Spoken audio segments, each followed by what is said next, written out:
BCM The Dream World, transforming lives, transforming India, where dreams come true. Come join with us. Thank you so much. और सबसे ज्यादा thank you Kajal Sharma madam का, जो इतनी छोटी सी उम्र में बिल्कुल मेरी छोटी बहन की जैसी बहुत ही बखूबी उन्होंने जो आज का स्टेज संभाला ना, काबिले तारीफ है Kajal ma'am, thank you so much. और सबसे पहले इस डिजिटल प्लेटफॉर्म के माध्यम से मैं अपने माता पिता, सास ससुर, सभी अपलाइन और अपलाइन में मेरे हस्बैंड भी आते हैं, उनको मैं नमन करती हूँ, शुक्रिया अदा करती हूँ। सबसे बड़ा थैंक्स देना चाहूंगी बीसी सर को, जो मेरे दादू भी हैं और एक मायका दिया। और आज की बात बता दूं, मैं अपने मायके में हूँ। आज मेरा डिजिटल और फिजिकल दोनों ही रूप से मैं मायके में हूँ। बहुत बहुत थैंक यू हमारे दादू को। और सबसे बड़ा thank you doctor Jitendra Sharma sir को, जिन्होंने हम महिलाओं के लिए इतना कुछ सोचा, जो हम मेंटली और फिजिकली कैसे फिट रहे, और उन्होंने इतना बड़ा मुकाम हमें दे दिया। जो मॉर्निंग का सेशन, 1 बजे का सेशन, इवनिंग का सेशन हम सबके लिए डिजाइन करते। Thank you so much sir.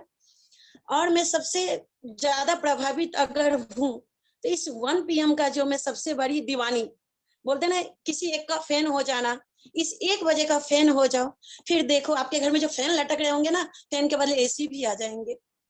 और अभी हम सबका एक ही नारा है ना, नए भारत का निर्माण।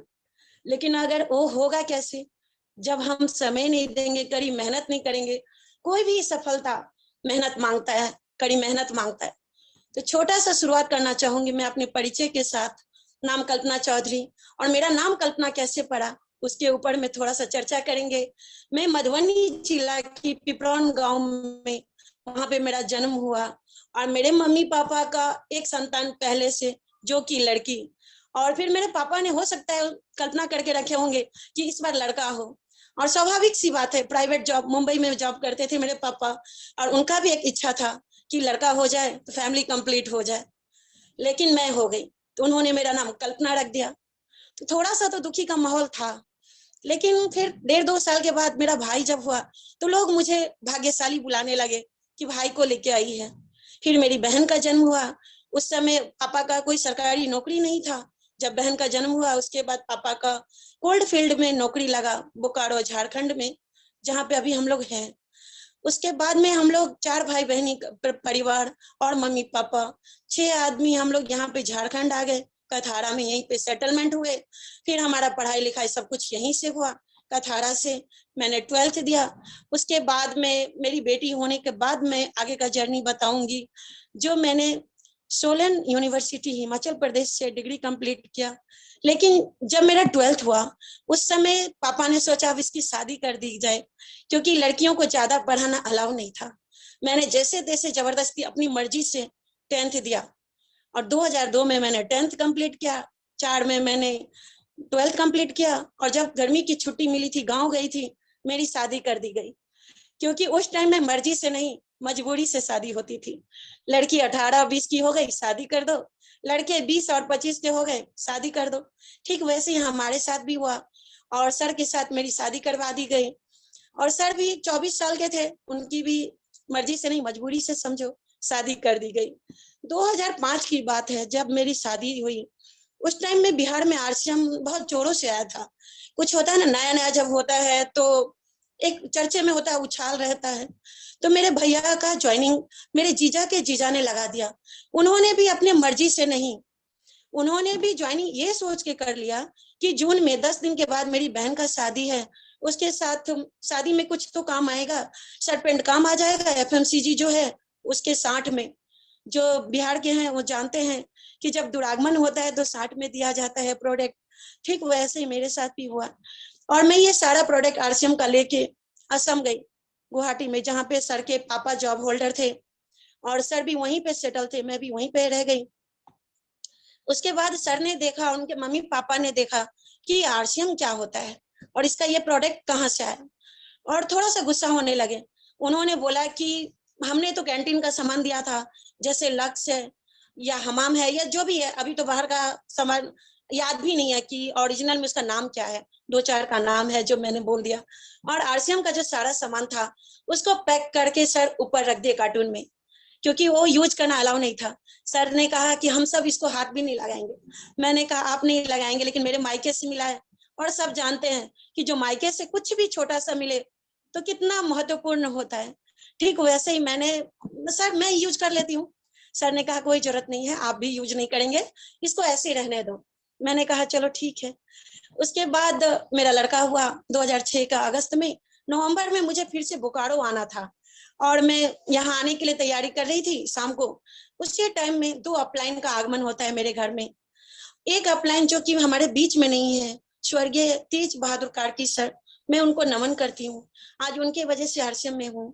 और एक upline mister Rinku Raj Sharma sir, जो कि इस प्लेटफॉर्म से मुझे सुन रहे हैं। सर को मैं धन्यवाद देती हूँ कि वो आरसीएम को लेके आए, तभी मैं आज इस लायक बनी कि अपराजिता टीम में हूँ और बोलने लायक भी हूँ।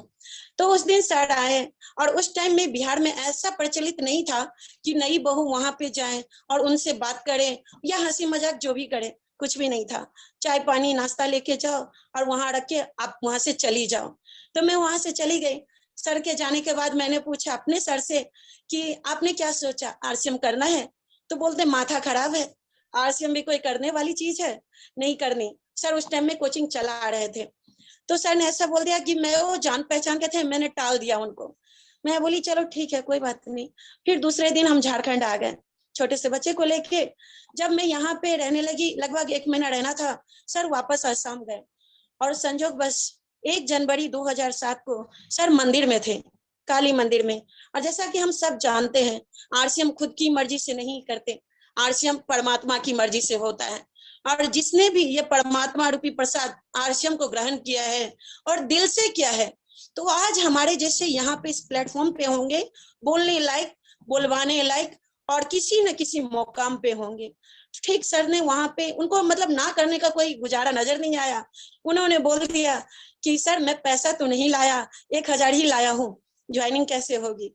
तो रिंकू सर समझ गए, शायद अभी भी आनाकानी कर रहे हैं। सर ने बोल दिया कि चलो ठीक है सर, 500 मैं मिला देता हूँ। सर की ज्वाइनिंग हो गई।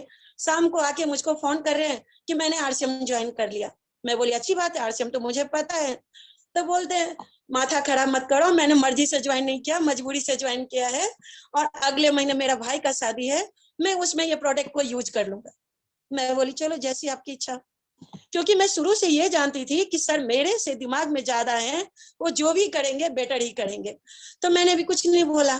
फिर फरवरी में हम लोग गाँव आ गए देवर का शादी में, और वहां पे सर प्रोडक्ट लेके आ गए कि काम आ जाएगा।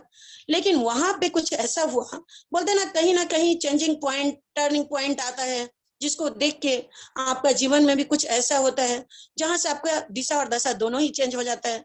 तो सर वहां पे देखिए कि बहुत लोग मुझसे आरसीएम आरसीएम सुन रहे हैं। पटना में प्रोग्राम हो रहा था, प्रोग्राम में लोग जा रहे हैं।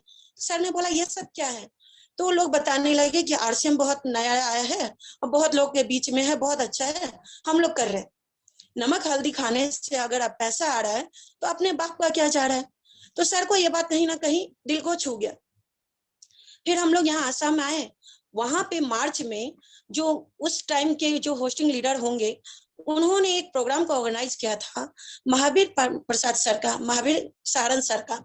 उन्होंने जब उस प्रोग्राम को देखा, और हम पूरे फैमिली के साथ गाड़ी भर भर के लोगों को लेके जाके, जबकि ज्वाइनिंग का सिर्फ 1 महीना ही हुआ था, लेकिन उस प्रोग्राम को देखने के बाद हमारे जीवन में भी बहुत बड़ा टर्निंग पॉइंट आया। सर ने बताया मैं टेक्निकल पे हूँ, 35 से 40 हजार महीना ले रहा हूँ और मैं इतनी उम्र का हूँ।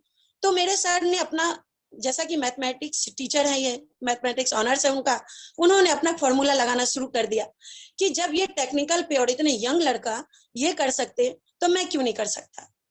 उसके बाद दोबारा फिर कभी किसी भी वैकेंसी को उन्होंने न देखा न किया, जी जान से लग तो गए। अभी देखो लोगों का काम, बोलते ना लोगों का काम है कहना, या कुछ तो लोग कहेंगे, क्योंकि सर का पापा जॉब होल्डर और सर घर के बड़े बेटा, उन्होंने जब तेल साबुन का व्यापार किया तो आपको क्या लगता है, लोग ने तालियां बजाई या लोग ने बहुत चावसी दिया कि अच्छा हुआ मुकेश चौधरी ने तेल साबुन बेचना शुरू कर दिया? नो माय डियर फ्रेंड्स, लोगों ने बहुत कुछ कहा। यहाँ तक कि लोग ने उनके पापा को कहना शुरू कर दिया कि चौधरी जी ये क्या आपका लड़का तो तेल साबुन का व्यापार कर रहा है। उनकी मम्मी ने कहना शुरू कर दिया कि अब यही दिन देखना बाकी रह गया था कि तू तेल साबुन का व्यापार कर। सर फिर भी किसी का नहीं सुने। और मम्मी पापा तो यहाँ तक कहने लगे कि लोगों का बेटा दिल्ली मुंबई जाता है और 10,000 कमा के लेके आता है, तू आरसीएम करके करेगा क्या? अपनी बीवी बच्चे का पेट भर लेगा, वही बहुत बड़ी बात है। फिर भी सर किसी का नहीं सुने। और उस टाइम में मेरे ससुर का रिटायरमेंट हो गया था और सास ससुर गुस्से से बिहार शिफ्ट हो गए, ये सोच के कि मेरे पीछे बेटा बहू दोनों आ जाएंगे और आरसीएम नाम का भूत इनके ऊपर से उतर जाएगा। लेकिन सर ने ऐसा नहीं किया। फिर उन्होंने क्या किया, उनके मम्मी पापा ने एक रूम भाड़ा कर दिया, मेरे रिलेटिव का था, मौसा ससुर लगते थे, 10 बाय 10 का एक कमरा था। उसी एक कमरे में रहना, सोना, खाना बनाना, सब कुछ, और एक छोटा सा लड़का मेरे गोदी में। सर फिर भी ना दिन देखे ना रात देखे। और अगर बोला जाए कि बाप का दौलत वहां पे था, तो बाप का दौलत के नाम पे एक चौकी था और एक पुरानी साइकिल थी और एक छोटा मोटा किचन का जो भी सामान होता है वो छोड़ के सर आ गए। और उन्होंने क्या किया, उसी साइकिल से बिजनेस शुरू कर दिया। तब तक जी जान से मेहनत किए जब तक रॉयल्टी प्राप्त नहीं कर ली। रॉयल्टी उन्होंने प्राप्त कर लिया। उसी टाइम में मेरी बेटी पेट में थी और मैं बहुत ज्यादा बीमार थी क्योंकि गॉल ब्लैडर स्टोन हो चुका था। और जानते हैं कि जिसके शरीर में एक बार बीमारी घुस गई उसका क्या अवस्था होगा। और सर का जहां भी मीटिंग होता था कभी उन्होंने कैंसिल नहीं किया, बहाना नहीं देखा कि घर में मैडम बीमार है मैं कैसे जाऊं, लोग ये कह रहे हैं मैं कैसे जाऊं, लोग ये कह रहे हैं मैं कैसे करूं। कभी नहीं बहानेबाजी बनाना उन्होंने छोड़ दिया था, क्योंकि गोल उनका साफ था, रीजन उनका क्लियर था, विजन उनका क्लियर था। सर बढ़ते गए, कारवा बनता गया। उसी टाइम में हमने वहां पे जमीन ले लिया और घर बना लिए। जब वहां पे छोटा सा घर बनाया उसी टाइम में कुछ ऐसा दुर्घटना हुआ जो आरसीएम किसी कारण से बंद हो गया। जब आरसीएम बंद हो गया तब अब हमें समझ में नहीं आया कि हम करें तो करें क्या, क्योंकि 2 बच्चा, माँ बाप ने भी बोल दिया था कि कुछ नहीं कर पाएगा। यहाँ तक कि मेरे मम्मी पापा भी बोल रहे थे कि चौधरी जी इतना पढ़ा लिखा इंसान, क्योंकि बीसीए कर चुके थे सर, एमसीए कर रहे थे, इतना पढ़ा लिखा इंसान तेल साबुन बेचता है, मेरी बेटी को कैसे रखेंगे। लेकिन ये सारी नेगेटिविटी मैं सर तक पहुंचने नहीं देती थी। सर को कभी बताया नहीं कि लोग क्या कहते हैं आपके बारे में। मैं इतना जानती थी कि सर जो भी करेंगे बेटर करेंगे, मेरा लाइफ उनके साथ सिक्योर है। और मैं उनके पीछे पीछे लग गई। मैंने कभी परवाह नहीं किया कि लोग मेरे को क्या बोलेंगे, सर को क्या बोलेंगे, क्योंकि अपने ही लोग, जब सर बाहर जाते थे तो अपने ही लोग मुझे आके कहते थे तेरा पति इतने दिन बाहर रहता है, कहीं ऐसा तो नहीं किसी गलत संबंध में है। लेकिन मुझे विश्वास था, मुझे पूरा भरोसा था अपने आप पे, अपना सिस्टम पे और अपने पति पे। मैंने कभी उन पे शक नहीं किया, कभी उनको लेकिन किंतु परंतु नहीं किया। तो आज इस मुकाम पे हैं हम दोनों कि लोग हमें सुनने के लिए आते हैं। तो ऐसा चलता रहा। फिर रॉयल्टी आने के बाद जब आरसीएम खुला तो हम लोगों ने जश्न मनाया। उस आंदोलन, जब उस बीच में आंदोलन हुआ था, उस आंदोलन में शामिल होने का मेरा हस्बैंड को मौका मिला, वो शामिल भी हुए। फिर आरसीएम खुलने के बाद हमने सेकेंड हैंड बाइक ली और बाइक से बिजनेस को स्टार्ट किया। जब बिजनेस स्टार्ट हो चुका था फिर हमने न्यू बाइक लिया और उसके बाद हम बढ़ते रहे, कारवा बनती गई, हम बढ़ते रहे, कारवा बनती गई। बढ़ते बढ़ते बढ़ते हम लोगों ने पहले छोटे से स्कूल से शुरुआत किया था बच्चे को पढ़ाना। जब बच्चे को छोटे से स्कूल से पढ़ाना शुरू कर दिया, बिजनेस आगे बढ़ा, वहां से हटाए, अच्छे स्कूल में डाला। क्योंकि हमारा सिस्टम क्या कहता है, खुद को अपडेट करते रहे, अपग्रेड करते रहे। जब तक हम अपने आप में चेंजिंग नहीं लाएंगे, हम पहले जैसा ही लेंदी पेंदी जैसे होके रहेंगे, लोगों को विश्वास नहीं होगा कि किसी अच्छे प्लेटफॉर्म में है आप। लोग हमें देख के हमारा आइडेंटिटी करते हैं कि ये भी अच्छे सिस्टम से जुड़ी है, कुछ ऐसा कर रही है जो जिस बोलने के लहजे से आपको लगना चाहिए कि आप किसी अच्छे फील्ड में हो।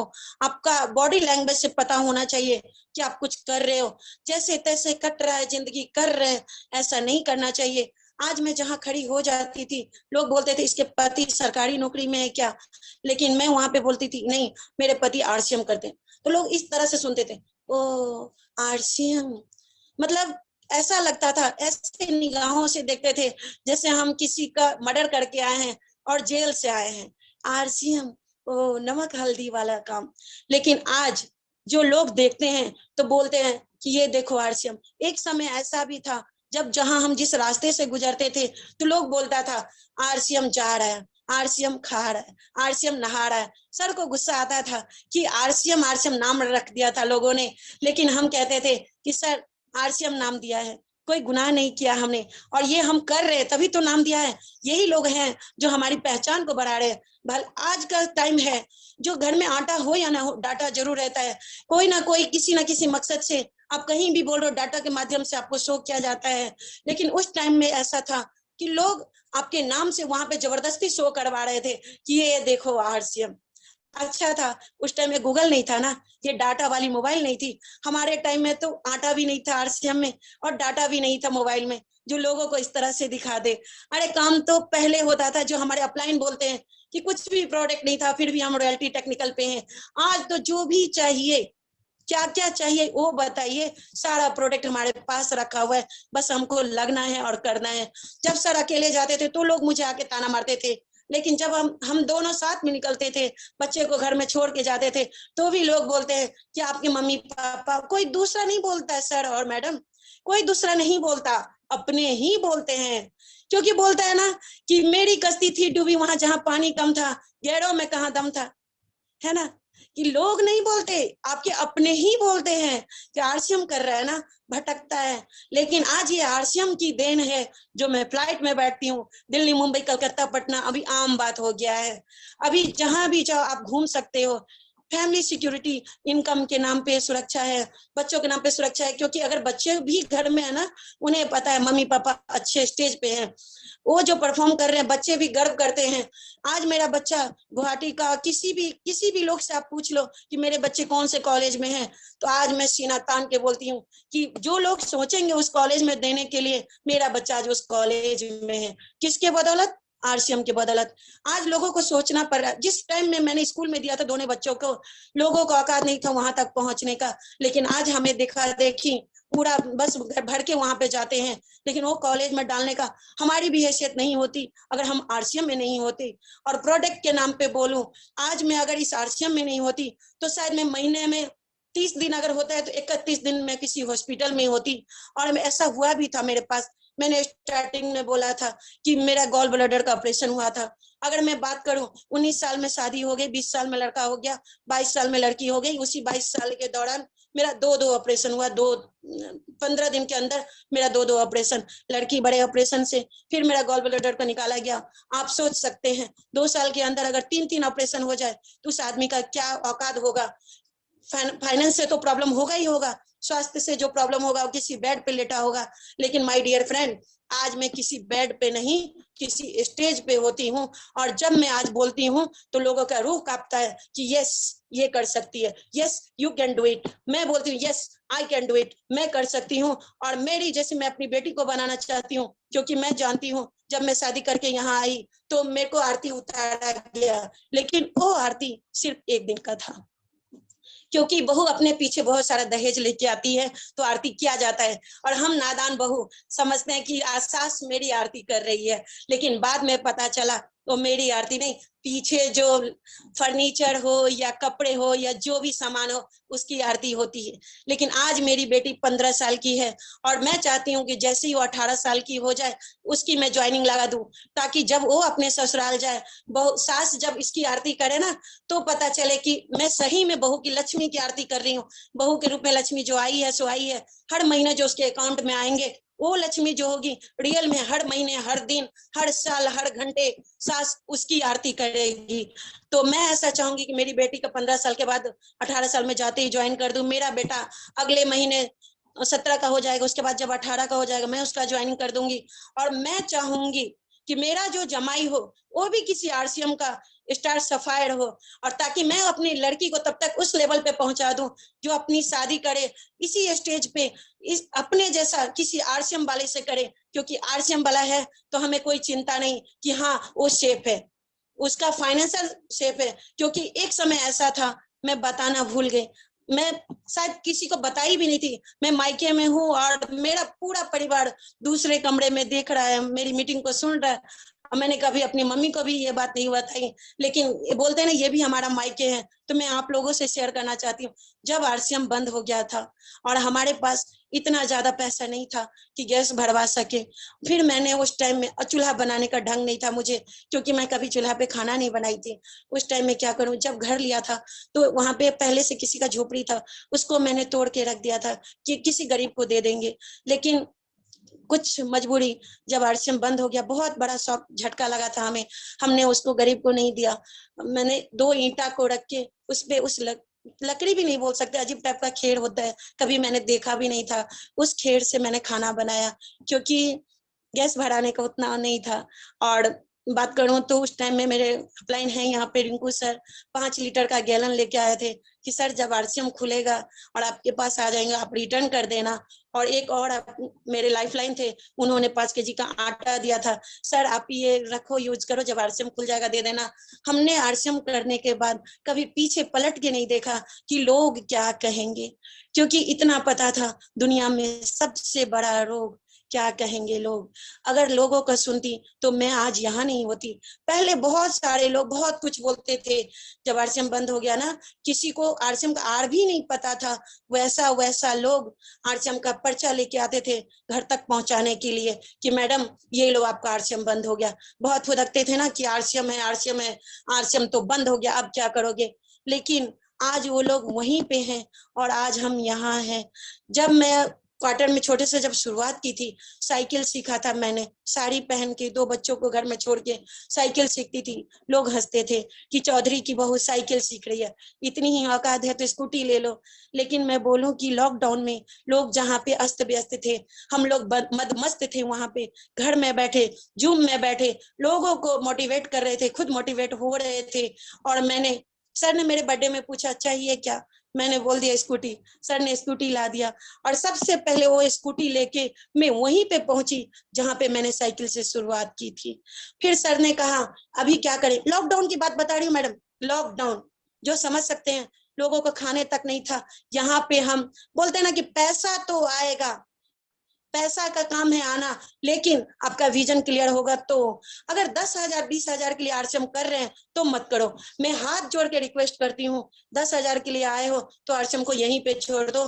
थैंक यू आरसीएम को बोलो, आरसीएम थैंक यू आपको बोलेगा, आपने यहाँ तक साथ दिया। लेकिन दूर दृष्टि लेके अगर यहाँ पे आए हो, आप अपने लिए नहीं अपने बच्चों का फ्यूचर देख के आए हो, तो टिके रहो। और तब तक टिके रहो जब तक आपको आपका मुकाम हासिल नहीं हो जाता, जो आपने गोल बना के सोचा है रखा है।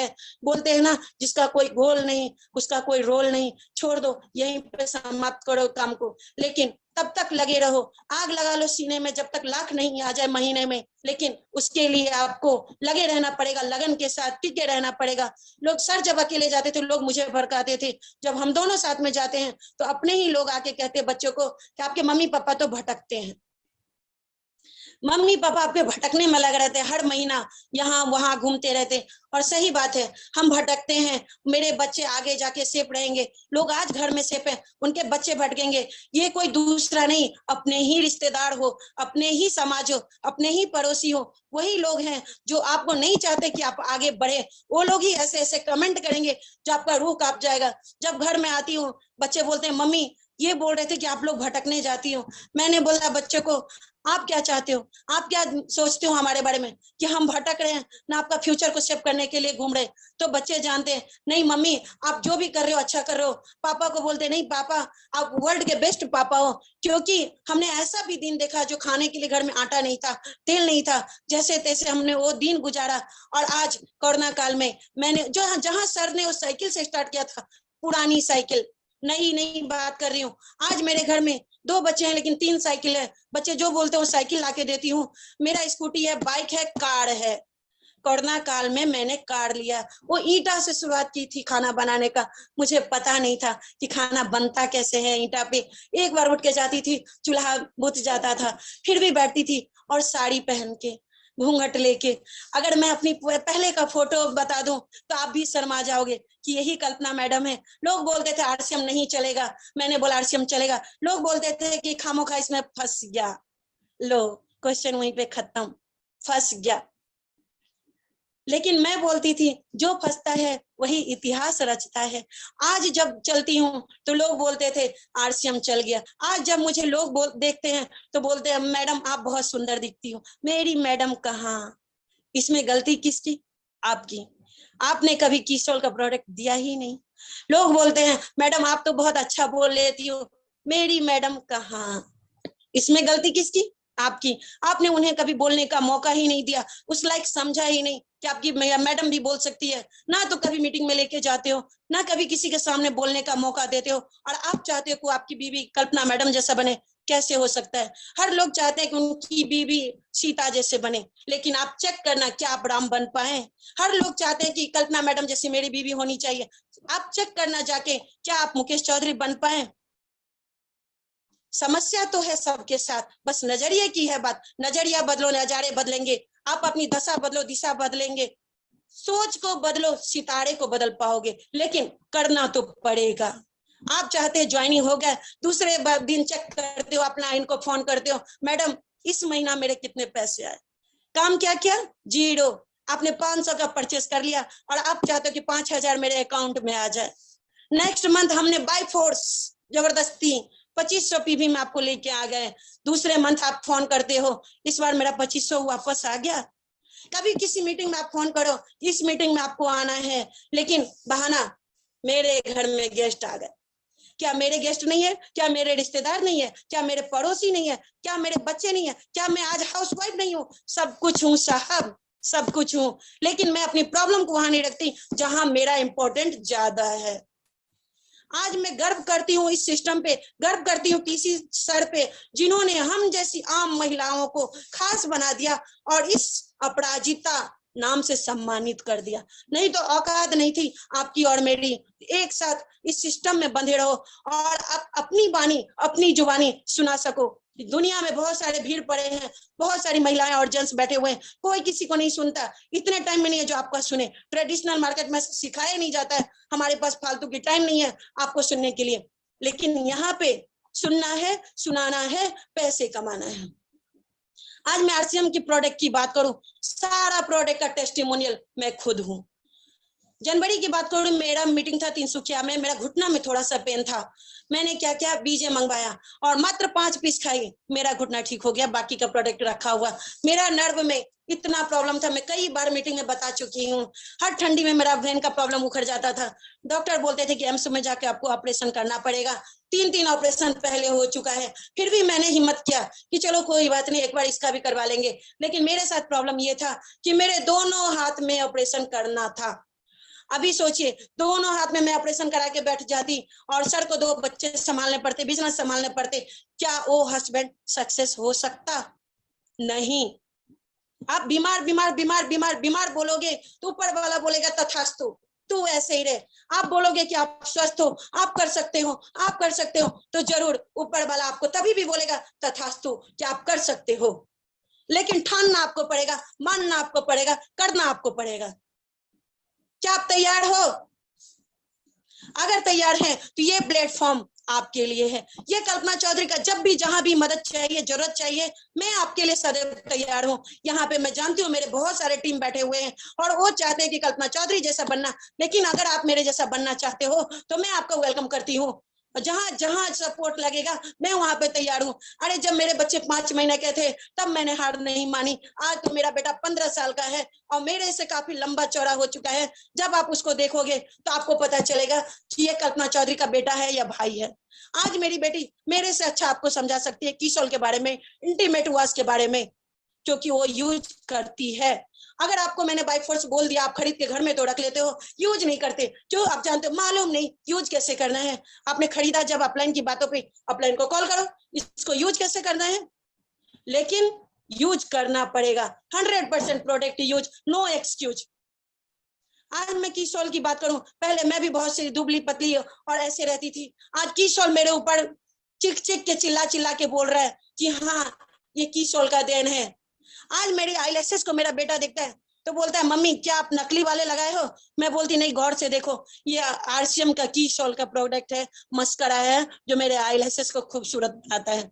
आज मैं अगर खड़ी हो जाए तो लोगों को समझा सकती हूँ। मैं ब्यूटिशियन का कोर्स नहीं की हूँ, लेकिन पीक्यूसी का देन है जो मैं लोगों को समझाने लायक बन चुकी हूँ। मैं आपको हाथ जोड़ के इतना ही रिक्वेस्ट करना चाहूंगी कि आप भी आइए। आपका ये प्लेटफॉर्म दिल खोल के स्वागत करना चाहता है। ऊपर से तो ये माइका का नाम दिया गया है, मायके में सभी बेटियों का, सभी भाइयों का स्वागत है, क्योंकि यहाँ पे पिताजी के रूप में टीसी सर बैठे हुए हैं और दादू के रूप में बीसी सर बैठे हुए हैं, भाई बोलिए तो अभिषेक छाबड़ा जी बैठे हुए हैं। उनको मैं तहे दिल से नमन करना चाहती हूँ। और मुझे लगता है कि मेरा टाइम शायद हो चुका है। कभी फिर आपका प्यार और आपका आशीर्वाद रहा तो दूसरे दिन जरूर आऊंगी। और तब तक के लिए मैं सभी को नमस्कार, जय आरसीएम, सत श्री अकाल, आदाब, गोड़ लगे छी सब गोटे के। कल्पना चौधरी आपका तहे दिल से शुक्रिया अदा करती है और सभी को थैंक्स करना चाहती है कि आप लोगों ने मुझे सुना, इतना टाइम दिया, इतना खूबसूरत सिस्टम में लाके बैठा दिया। क्योंकि बाहर में अगर रहती तो मैं इस लायक नहीं थी कि आप लोगों के सामने 2 शब्द भी बोल सकूं। और शुरुआत से अगर बात किया जाए तो हमारे यहाँ पे जो कथारा में है उनको पता है, बहू बेटी को इतना ज्यादा छूट नहीं था कि बाहर जाके कुछ कर सके। लेकिन बोलने की जो कला है ना, मुझे छोटे से बोलना बहुत अच्छा लगता था। और मेरे मम्मी पापा बोलते थे बहुत बोलती है, लड़कियों को इतना नहीं बोलना चाहिए। लेकिन उस टाइम भी मैं बोलती थी कि मैं एक दिन बोलूंगी हजारों के बीच में और लोग मुझे सुनेंगे।